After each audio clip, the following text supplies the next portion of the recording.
Johannes Chrysostomus Wolfgangus Theophilus Mozart, más conocido simplemente como Wolfgang Amadeus Mozart, fue un músico y compositor salzburgués fallecido en 1971 y considerado uno de los músicos más influyentes y destacados de toda la historia. También fue pianista, violinista, profesor de música, organista y director de orquesta. La obra mozartiana abarca todos los géneros musicales de su época e incluye más de 600 creaciones, reconocidas como obras maestras de la música sinfónica, logrando una popularidad y difusión internacional. ¿Pero quién era realmente Mozart? ¿Cuál es el patrón de personalidad de este genio de la música? Vamos a descubrirlo.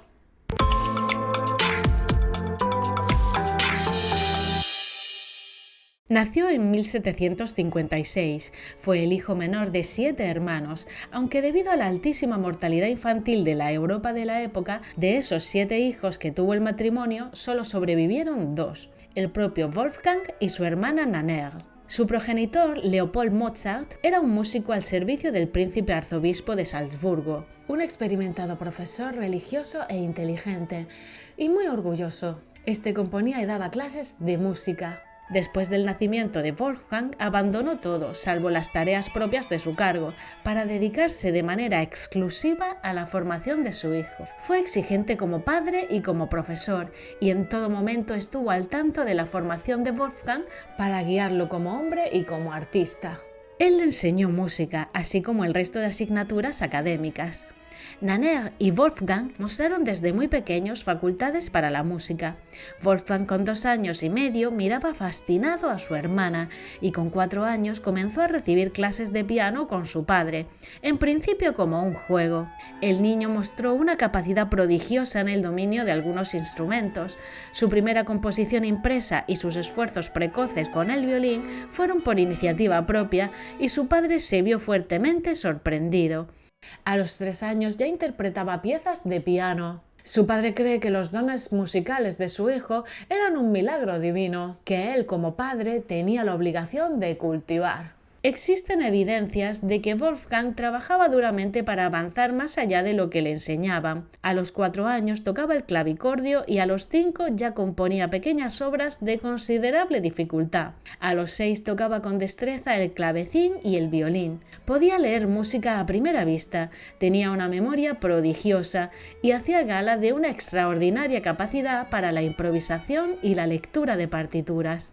Según los primeros biógrafos de Wolfgang, su padre quiso compartir con el mundo el milagroso talento de su hijo. Por ello, cuando el niño iba a cumplir 6 años de edad, su padre decidió exhibir las dotes musicales de sus hijos ante las principales cortes de Europa.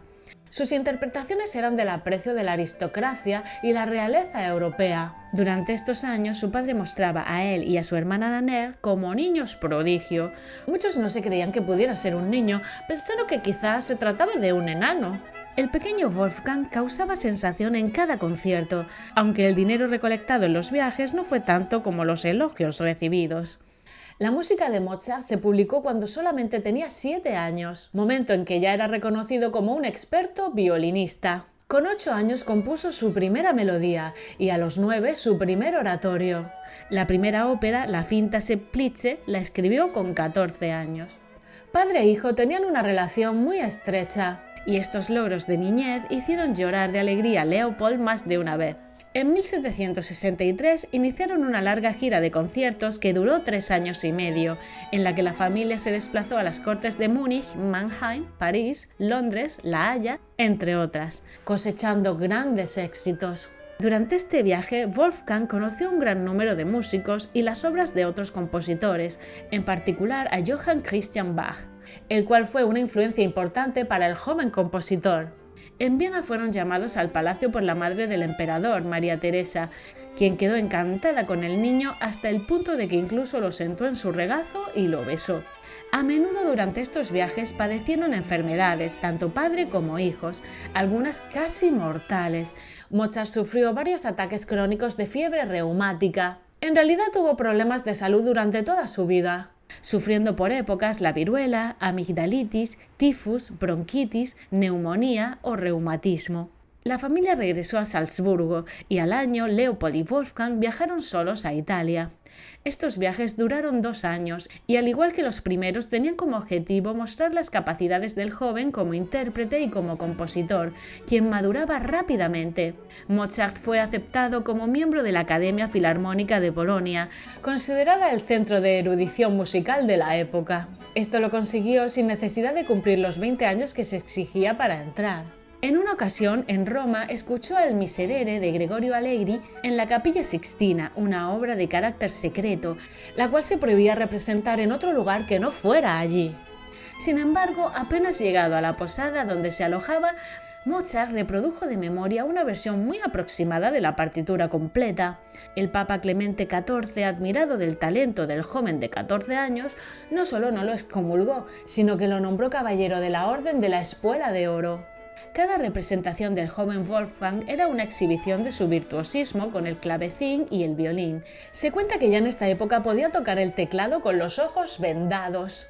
Su padre esperaba que estas visitas consiguieran una contratación profesional para su hijo en Italia, pero sus esperanzas nunca se cumplieron. De modo que Mozart y su padre volvieron definitivamente a Salzburgo. Allí Mozart era el hijo predilecto de la ciudad. Tenía muchos amigos y admiradores, y tuvo la oportunidad de trabajar en numerosos géneros musicales. A pesar de estos éxitos, Mozart estaba cada vez más descontento, debido a su bajo salario, entre otras cosas. Leopold y Wolfgang realizaron 2 largas expediciones en busca de trabajo durante su larga estancia en Salzburgo. Mozart trabó relación con los miembros de la famosa orquesta de Mannheim, la mejor de Europa en esa época. También se enamoró de Aloysia Weber, una de las 4 hijas de la familia Weber, a la cual conoció durante una escala en Múnich. En Mannheim no encontraron empleo y se marcharon a París para continuar su búsqueda. Allí su suerte apenas mejoró. Su situación económica era delicada, incluso tuvieron que empeñar objetos de valor. El peor momento de su viaje fue cuando la madre de Mozart enfermó y falleció, probablemente por demorarse mucho en llamar a un médico por falta de fondos. A raíz de eso, Mozart se llegó a plantear si merecía la pena seguir viviendo. Con el apoyo de la nobleza de Salzburgo, consiguieron un trabajo como organista y primer violinista de la corte, pero Mozart era reacio a aceptarlo, ya que tenía esperanza de algún nombramiento fuera de Salzburgo. En Múnich se volvió a encontrar con Aloysia, convertida en una exitosa cantante, pero ella le dejó claro que no estaba interesada en él. Finalmente, Wolfgang regresó a Salzburgo y aceptó el puesto, pero a regañadientes. La relación de Mozart con su patrón, el nuevo príncipe arzobispo, Hieronymus von Colloredo, fue bastante turbulenta por sus continuas discusiones. Este se mostraba autoritario e inflexible y le prohibió realizar ciertas actuaciones. En una ocasión, Mozart se negó a hacer de mensajero del arzobispo. Este le insultó y Mozart presentó su dimisión, hasta que finalmente, tras una escena violenta, Mozart fue expulsado literalmente con una patada en el culo. Su padre esperaba fervientemente que siguiera obediente a Colloredo en su vuelta a Salzburgo y le pidió a Mozart que se reconciliara con él, pero Mozart deseaba emprender una carrera independiente en Viena. Su nueva carrera en Viena tuvo un buen comienzo. Mozart se trasladó con la familia Weber, que se habían mudado allí. Componía de forma prolífica y pronto se consolidó como el mejor intérprete de piano de Viena. También prosperó como compositor. Tras su fracaso sentimental con Aloysia Weber, encontró consuelo en Constanze, la hermana menor, quien le amó verdaderamente. Finalmente, sin el consentimiento paterno, Wolfgang y Constanze se casaron. Deseaba demostrar a su familia que había sabido elegir, pero Leopold y Nannerl jamás terminarían de aceptar a Constanze. El matrimonio llegó a tener 6 hijos, de los cuales únicamente 2 sobrevivieron. Con las sustanciales ganancias de sus conciertos y otras actuaciones, el matrimonio Mozart adoptó un modo de vida más bien lujoso. Se trasladaron a un apartamento caro.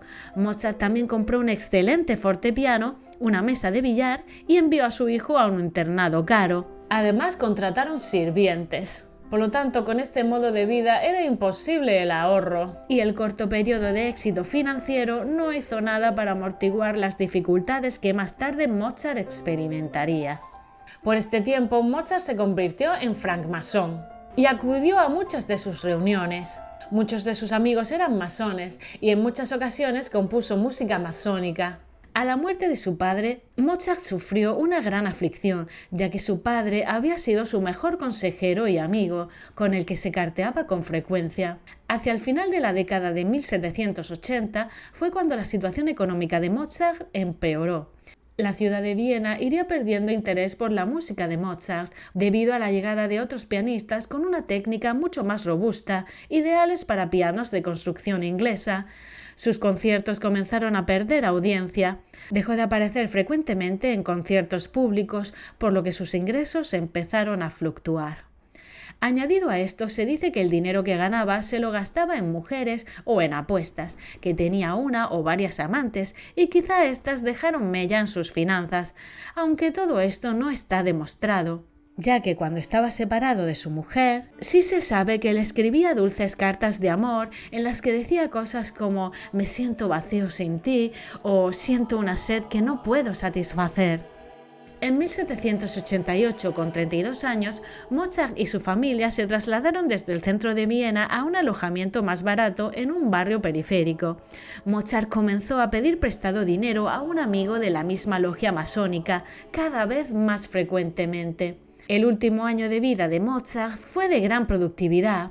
Realizó numerosas composiciones, incluyendo algunos de sus trabajos más admirados. En 1790, a un año de morir, su situación financiera fue una fuente de ansiedad extrema.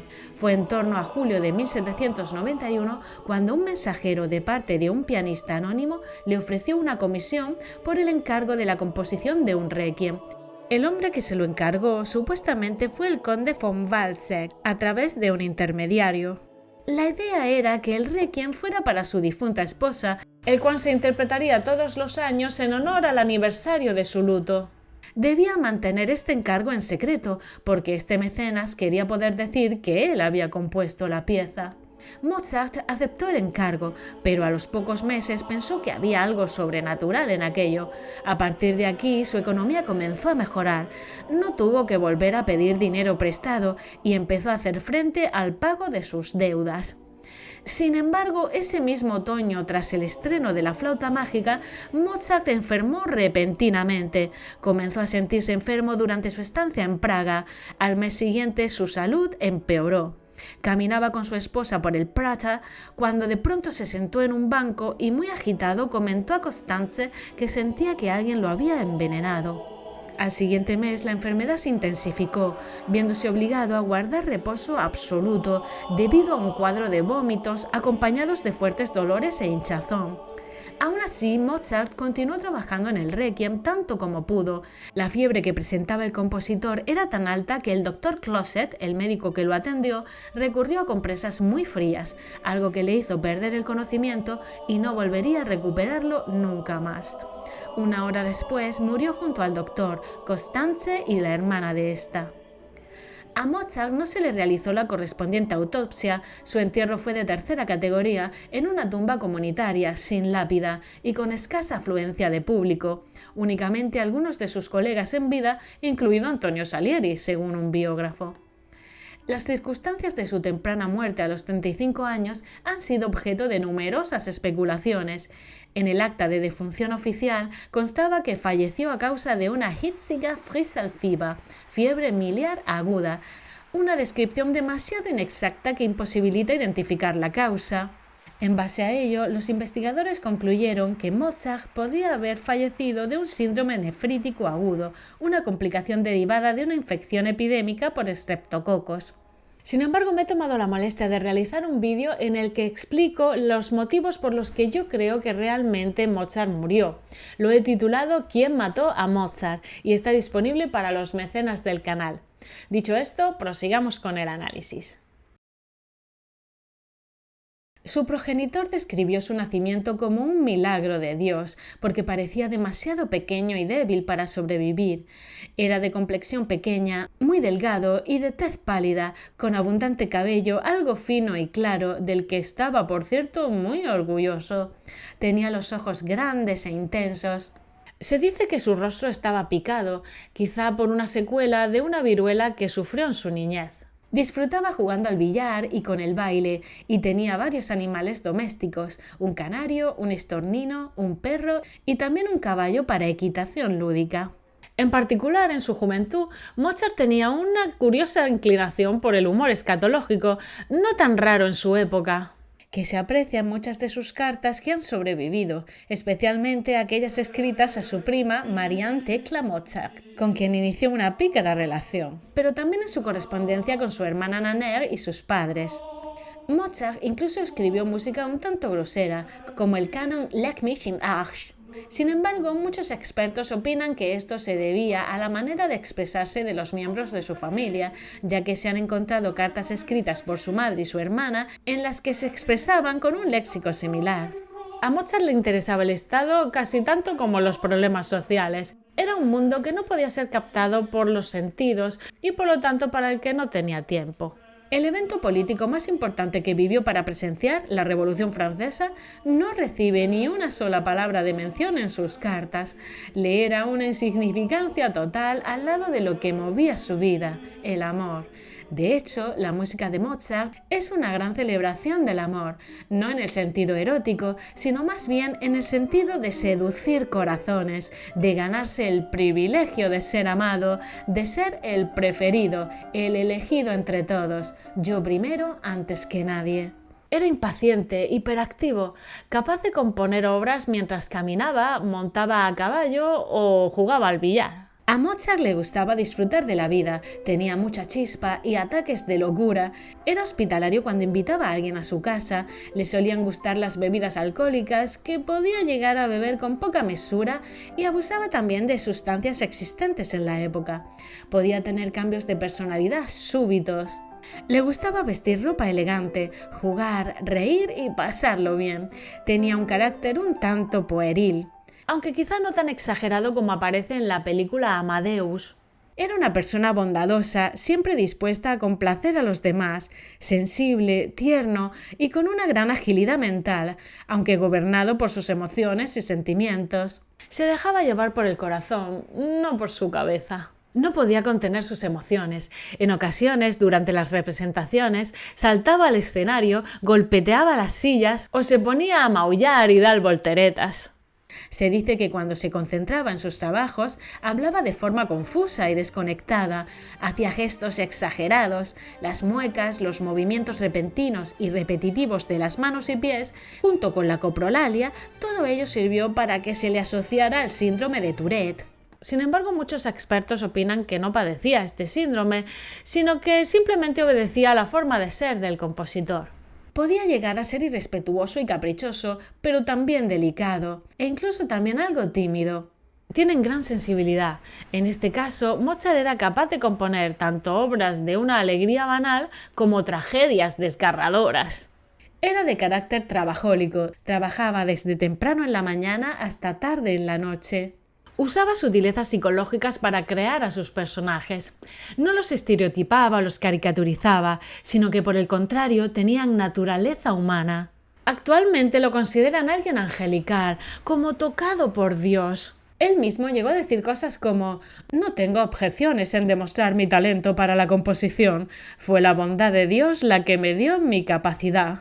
Le asombraba que no todo el mundo quisiera oírle. Sufría si no se le reconocía su trabajo realmente. También tenía una curiosa obsesión por la higiene de su esposa. En sus cartas le rogaba que se tomase un baño cada día durante al menos 1 hora. Mozart también insistía en que ésta permaneciera en casa, ya que tenía verdadero temor a ser abandonado. Afortunadamente se conservan 371 cartas escritas de su puño y letra. Vamos a ver, por tanto, qué nos puede decir su escritura. La escritura de Mozart destaca por sus peculiares rizos, la riqueza de la zona superior, los puntos de la I y la letra D lírica. El achatamiento notable de la zona inferior hace referencia a su candidez. El predominio de la zona media revela sus necesidades emocionales. Asimismo, la poca distancia entre las palabras indica la necesidad de contacto y reconocimiento por parte de los demás. El ritmo de movimiento podría indicar que las exigencias del yo quedaban subordinadas a la necesidad imperiosa de trascendencia en el tiempo. La escritura de Mozart, pesada, especialmente en su firma, es un signo de intensidad emocional, tendiendo a sentir todas sus emociones profunda e intensamente, las cuales duraban mucho tiempo. Las D minúsculas se parecen a los deltas griegos. Este rasgo se denomina deseo de cultura y aquellos con este rasgo comen bien, visten bien y por supuesto tienen un gusto excelente para la música, la literatura y otras artes. Creo que no hay demasiadas dudas en que Mozart poseía el patrón de personalidad del eneatipo 2 dentro del eneagrama, concretamente del subtipo conservación. Los eneatipo 2 conservación suelen tener una muy buena imagen de sí mismos, tienden a considerarse más dotados o llenos que los demás, con una sensación de tengo tanto para dar, es que me necesitan. En su infancia, el eneatipo 2 percibió que debía siempre mantener la imagen de niño o niña grandiosa, que traía felicidad a su alrededor. Entendieron que si no daban problemas y eran encantadores, se les protegería y tendrían una vida cómoda. A estos niños se les cargó de mucha responsabilidad desde muy pequeños y asumiendo este papel de ángel, sintieron que se mantendría así su posición de privilegio. De algún modo, sintieron que eran los favoritos, los protegidos, quienes disfrutaban de una condición especial. Por eso se le consentirían los caprichos mayoritariamente de índole material, siempre que mantuvieran el rol de niños y niñas buenas. Este subtipo, más que querer ser importante, lo que quiere es ser atendido, se ve como el príncipe o la princesa, les gusta que les sirvan y si se les niega lo que quieren, se pueden enfadar. No les hace falta competir, saben que son los mejores. Alaban y son generosos, pero únicamente para confirmar que son divinos. Y consideran que es un privilegio que los demás se relacionen con ellos. Tienen seguridad en que gustan, se ven a sí mismos como personas muy especiales que pueden iluminar y alegrar la vida de cualquiera que tenga la suerte de ser elegido por ellos. Eso sí, esa persona tiene que responder amándolas de forma incondicional, dándoles todo lo que desean y permitiéndoles todo, sin reñirlas ni confrontarlas. Suelen aparentar menos edad de la que tienen, son joviales, divertidos y espontáneos, se toman además mucha familiaridad. No desean estar solos, sino verse acompañados de quienes les dediquen cumplidos y les coloquen en una posición preferencial. También pueden rodearse de animales domésticos. De mayor, el eneatipo 2 suele mantener este carácter infantil, comportándose quizá como un niño mimado dentro del cuerpo de un adulto. Se refugian en la fantasía para evitar aquello que les desagrada de la vida. Suele gustarle lo esotérico, lo espiritual, creer en la magia, las hadas, los espíritus benefactores, como si mirar la vida sin maquillaje fuera demasiado frustrante. A tal ejemplo podemos mencionar La flauta mágica, una ópera cargada de fantasías, de hadas, de dragones, de magia, de príncipes y princesas. A la vez esta obra contiene varias lecturas, una primera más infantil como una segunda más espiritual, incluso incluía símbolos masónicos. El eneatipo 2 pertenece a la tríada del límbico, por lo que es muy emocional. Se relaciona con otras personas con una actitud encantadora, siendo alegre, espontáneo y cariñoso, buscando encandilar a todo el mundo. Pretende recibir atención. Cuando se acerca ofreciendo su alegría, siempre está esperando algo a cambio, que le cuiden, que le mimen, que le sirvan para llevar a cabo sus proyectos o que estén a su lado para recordarle lo especial que es. La pasión del eneatipo 2, como ya vimos en nuestro primer directo, es el orgullo. Se puede entender quizá este orgullo como una exaltación imaginaria de la propia valía y atractivo. El orgullo le hacía no querer adaptarse a los tiempos y hacer música popular. Una frase suya célebre era: «Tal vez no gane dinero, tal vez tenga que morir de hambre, pero no me importa». El eneatipo 2 conservación desea vivir su propia voluntad sin impedimentos. Por ello gozó cuando se independizó del arzobispo, que lo tenía como a un empleado más, que debía componer lo que le ordenaran, no lo que él sintiera. Ahí tocó también el orgullo del eneatipo 2, que en actos de rebeldía demandaba su libertad. En su actitud orgullosa pretenderá no necesitar a nadie. A estas personas les es difícil pedir directamente cuando necesita algo. pueden ser muy caprichosos y manipuladores, llegando incluso a cortar cabezas cuando algo no le cuadra. Son muy teatrales o incluso histriónicos o histéricos. Pueden montar una escena para llamar la atención o salirse con la suya. Son mucho más de actuar que de pensar, muy susceptibles e impulsivos. Mozart no pensaba, él sentía, escuchaba su corazón y le tomaba dictado. La engañosa simplicidad de sus escrituras escondía un cúmulo de sentimientos difíciles de interpretar para muchos expertos. Él componía como un niño jugando. Se pueden encaprichar con algo y querer obtenerlo ya que sienten que se lo merecen. Pueden llegar a ser compradores compulsivos o derrochar el dinero en cosas que realmente no necesitan.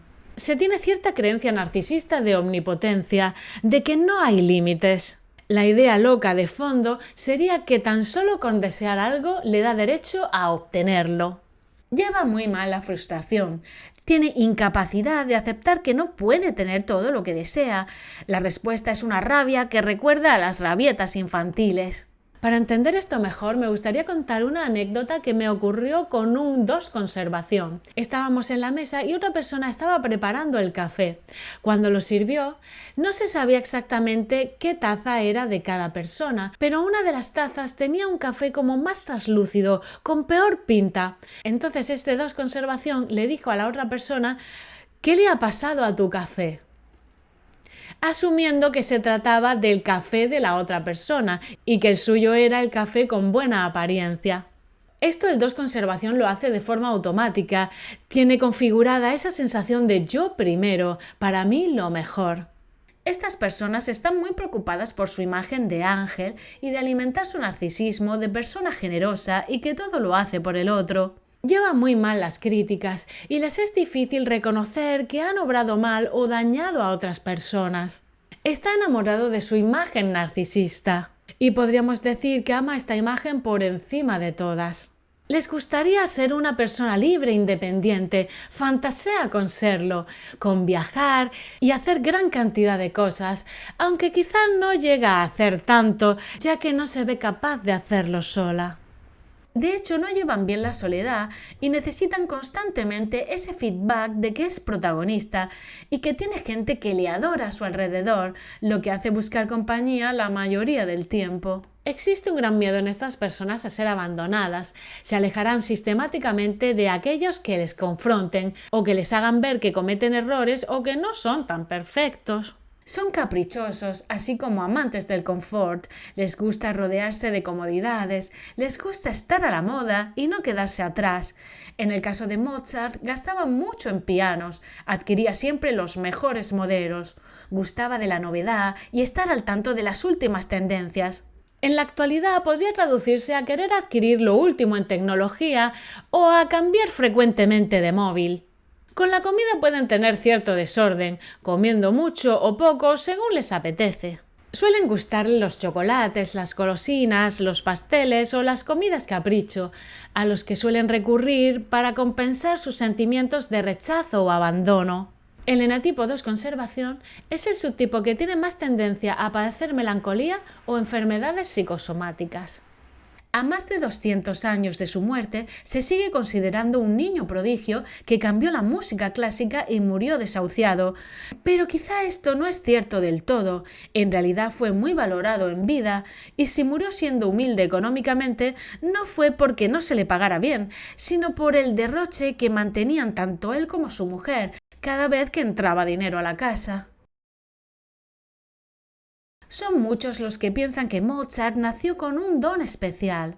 Por ejemplo, Joseph Haydn decía: «La posteridad no volverá a ver semejante talento en 100 años». Sin embargo, pocos han oído hablar de la hermana de Mozart, Nannerl, quien era tan talentosa o incluso más que su hermano. Ella realmente pasó sin pena ni gloria. Nannerl Mozart era el nombre artístico bajo el que se bautizó musicalmente. Su nombre real era Marianne Walburga Ignatia Mozart. Desde pequeña, su padre le enseñó a tocar diversos instrumentos como el piano, violín y clavecín, convirtiéndose en una auténtica niña prodigio. A los 7 años, ante la atenta mirada de Wolfgang, ella interpretaba maravillosamente en clave y piano. Su padre, al observar la destreza musical de la joven, la llevó por diversas ciudades entre las que destacan París y Viena, en las que explotaba su talento. Las primeras veces que las palabras virtuosismo y prodigio se asociaron al famoso apellido fue por las exquisitas ejecuciones de obras musicales que hacía en Europa Marianne Mozart Nannerl, la hermana mayor. Por lo que la primera en destacar musicalmente y visitar otras ciudades fue Nannerl, no Wolfgang. Existen reseñas de Nannerl como una niña de 11 años que tocaba las sonatas y los conciertos más difíciles de los grandes compositores en el clavicordio o el fortepiano, con un gusto impecable.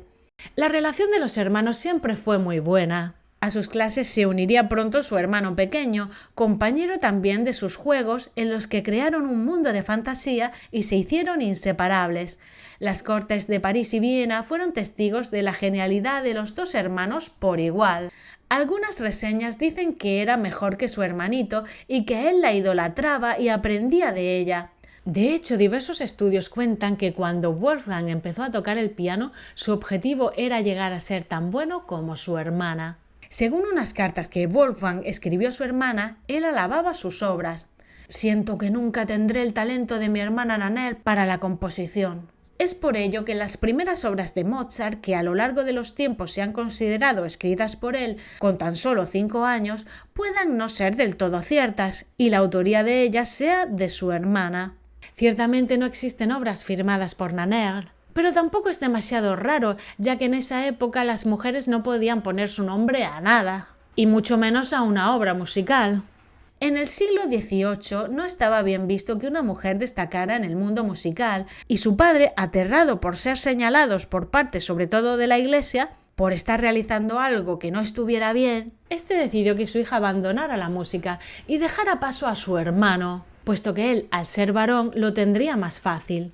Su carácter dócil y obediente facilitó que dejara la música a los 14 años y se centrara en prepararse para ser una buena esposa.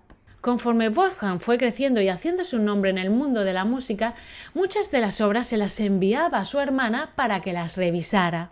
Sabía que los arreglos que ella pudiera hacerle siempre iban a mejorar la calidad de su obra. En 1770 ella le envió una obra que había compuesto y Wolfgang escribió: «Hermana querida, estoy asombrado de que puedas componer tan bien. La canción que escribiste es tan hermosa». Pero a diferencia de la obra de él, la de Nannerl no sobrevivió. Al principio, su padre dedicaba palabras de aliento a su hija. «Mi pequeña niña toca las obras más difíciles que tenemos con increíble precisión y gran excelencia». Sin embargo, dejó a su hija relegada, deshizo su carrera al enviarla de regreso a la casa, apenas tuvo la edad de casarse y se convirtió en el hacedor de la carrera de su hijo. Ya desde pequeño creció con la idea de que era el favorito del padre y merecedor de lo mejor.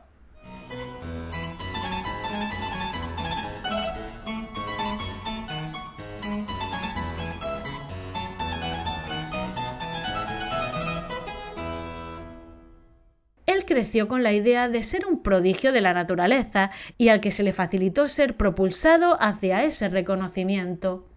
A mi modo de ver, la creencia que posee alguien de sí mismo es lo que le hará ser considerado como tal. Es posible quizá que los niños tengan un potencial increíble y solo si es cultivado dé esos frutos maravillosos. En la historia de Nannerl apreciamos cómo la falta de aliento hacia el niño provoca que nadie lo considere un genio. Nannerl envejeció frágil, apenas pudiendo hablar. El ámbito en el que vivía, sola, lucía tan frugal que uno podría pensar que era indigente. Murió a los 78 años, siendo olvidada por el mundo bajo la sombra proyectada de su hermano. Todo esto me hace reflexionar en que la razón de ese virtuosismo venía dado porque ambos hermanos fueron educados de la misma forma. Con respecto a su talento musical, aunque no pongo en duda la facilidad de aprendizaje que tenga un individuo en concreto, personalmente creo que pesa mucho más ser educado desde muy pequeño en una determinada materia con devoción y celo. Cuando un niño se forma en un campo desde muy pequeño y cuenta con el incentivo de ese estímulo paterno, este niño proyectará de adulto una imagen muy diferente a si ha sido olvidado y descuidado. Se pone el foco siempre en que la figura más importante para un hijo es su madre, renegando cada vez más del valioso papel que representa la figura paterna.